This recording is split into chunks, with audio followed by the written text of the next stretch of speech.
بسم الله الرحمن الرحيم.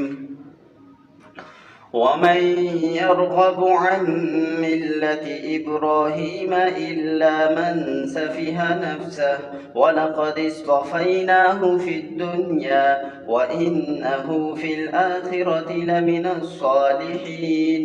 إذ قال له ربه أسلم قال أسلمت لرب العالمين. ووصى بها إبراهيم بنيه ويعقوب يا بني إن الله اصطفى لكم الدين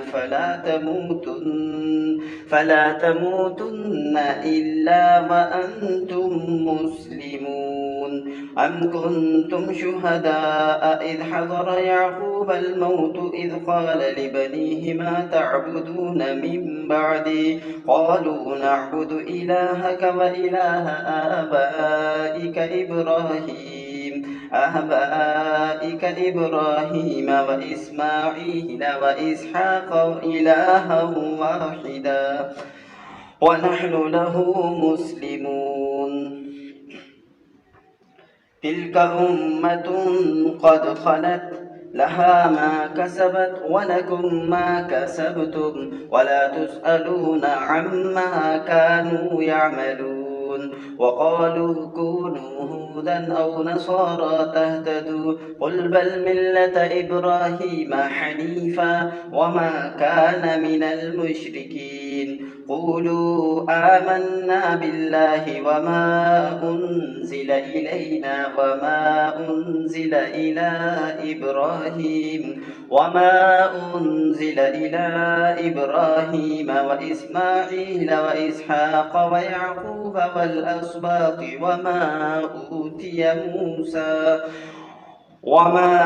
أوتي موسى وعيسى وما أوتي النبيون من ربهم لا نفرق بين أحد منهم ونحن له مسلمون. فإن آمنوا بمثل ما آمنتم به فقد اهتدوا وإن تولوا فإنما هم في شقاق فسيكفيكهم الله وهو السميع العليم. صبغة الله ومن أحسن من الله صبغة ونحن له عابدون.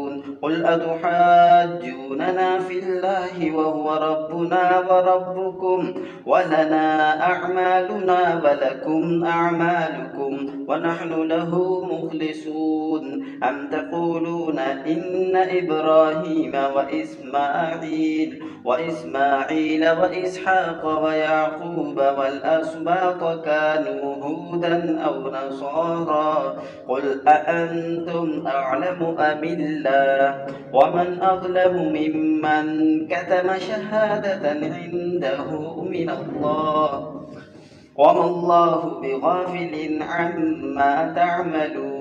تلك أمة قد خلت لها ما كسبت ولكم ما كسبتم ولا تسألون عما كانوا يعملون. سورة البقرة ركو نمبر 16